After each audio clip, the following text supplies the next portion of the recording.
Hey there, friends. Every single day, humans across the planet engage in one of the few universal experiences that there are to have. Something older than writing, maybe even older than language. Something that is a vehicle for delight, fear, lessons, and love. That is story. Welcome to the very first episode of Curiosity Bridge. My name is Alex Noel. This podcast is built on the idea that there is an opportunity for connection in each and every person.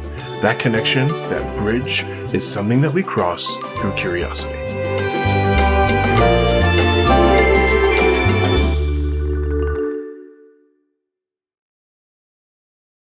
I grew up in the kind of home that shared stories of all kinds. Stories that took seconds to tell. Stories with no purpose. And stories that were at their core meant to teach a lesson or explain a particular set of values. I was a kid who hated reading but loved story, which for obvious reasons made school kind of a problem for me. What I find most interesting about story, though, is that the myriad of perspectives that it allows us to interact with. Even the same moments people experience together change depending on who is regaling us with the epic tales of triumph or failure or embarrassment.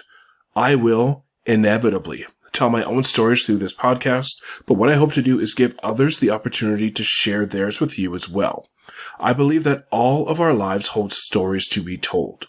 If you're listening to this, that means that there are other episodes and stories for you to get into, but if you will, allow me to tell you the story of essentially how I got here to this very episode. While the next segment of this episode doesn't necessarily warrant a trigger warning, it is heavy.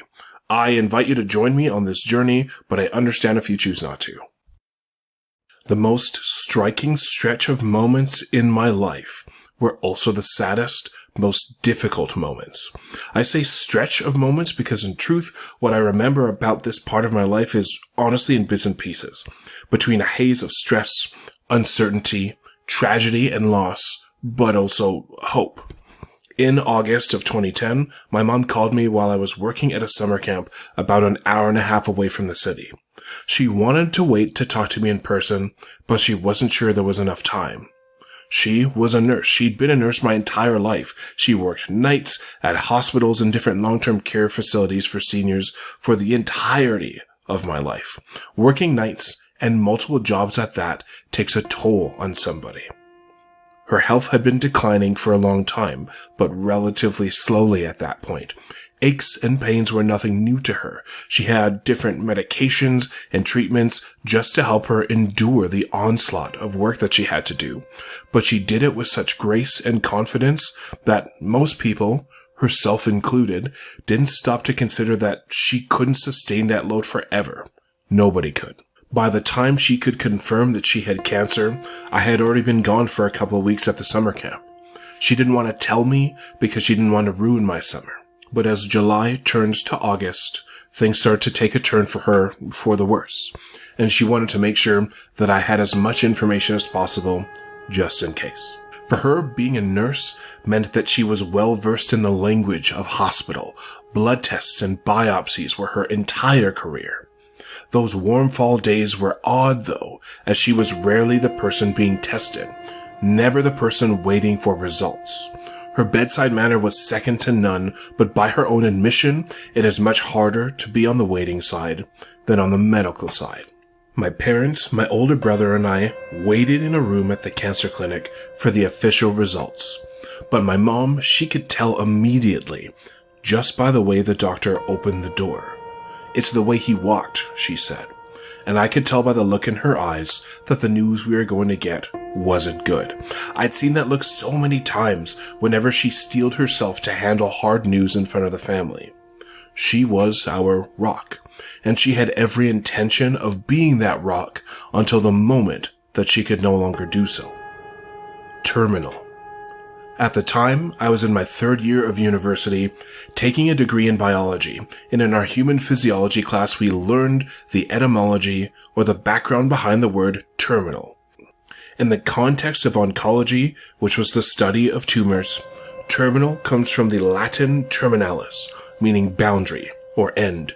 In class, we talked about airport terminals as the boundary between the airport and the plane, the start of a journey, but after this point I remember distinctly all I could think about was end, the end, terminal canceller, the end of my mother.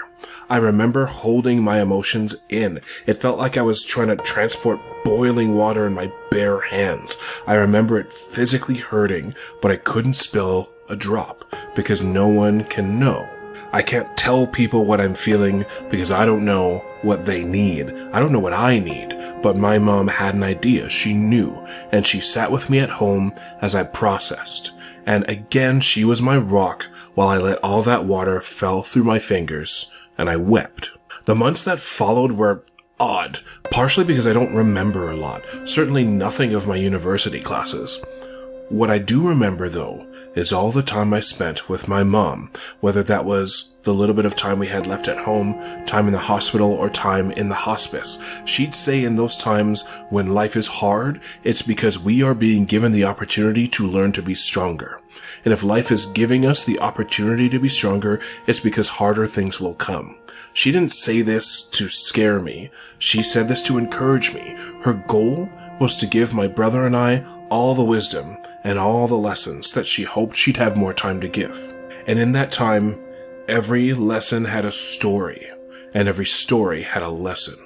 She shared the first time she tried to cook crab after moving to Canada, and how crabs on the beach in Haiti were somehow far less terrifying than crabs on the couch in her studio apartment. Context is everything. She told me about how much she enjoyed being silly with her older sister, even as adults, while they danced to Salt-N-Pepa's hit single Push It. Life is too short to worry about what others think about you. She told me all the tips and regrets she had from her own marriage, and reminded me that although she approved of my girlfriend at the time, now my wife, relationships take work and will always take work. Nothing worth keeping is easy to keep. She told me about her life experiences, hopes and dreams, regrets, and her pride. All of our lives hold stories to be told. Be it for lessons or camaraderie, stories are what connect us. She gave me every bit of knowledge and wisdom and lesson that she could think of while she could. On the day of her funeral, volunteers, her friends, set everything up to be just perfect. They didn't want her family to worry about anything. The place was full, wall to wall with chairs. They said, "Your mom has impacted a lot of people. I'm sure the church will be close to full." And so we waited, and we watched as people made their way in one by one. I was encouraged by the number of old friends I saw, her former colleagues, old neighbors, my own childhood friends. The thing that struck me, though, was the volume of people there that I didn't know. The people I'd never seen in my life. People my father and my brother had never seen in their lives. Before I knew it, the place was full beyond capacity. All the chairs filled. Rows of people standing around the perimeters of the sanctuary, and more standing in the foyer. What I had come to learn that day was the volume of people who my mom had shared moments with. Some were former patients who my mom had treated physically, but they told me stories of how she would sing to them in their hospital beds, or sneak extra treats onto their hospital trays and help them heal some of their emotional hurts too. People who she'd met on the street and fed, in spite of her own financial troubles, came to say thank you to the family she never got to show them. Friends that she helped in nursing school, people who she sang in choirs with, people whose children she looked after, her best friends, all the way to people who were essentially strangers. Story after story after story. All of our lives hold stories to be told. Be it for lessons or camaraderie, stories are what connect us. And while I cannot hope to predict what you can learn and take away from hearing other people's stories, I hope that some of them resonate with you. I hope that you feel validated and challenged, and I hope that you'll feel comfortable to share a bit of your own story and connect with somebody around you. But for now, thanks for joining me today as we cross that bridge. My name is Alex Noel. If you liked the episode, let me know what you liked. Feel free to rate this wherever you're listening and stay tuned for more episodes. If you're listening to episode 1 here and you came from Educrush, I want to say thank you to you folks, especially for taking a chance on something different than what I've usually done. Please feel free to check out the other episodes that are out now, where you can hear more from me, as well as some of the other awesome people I've had the chance to listen with and share stories.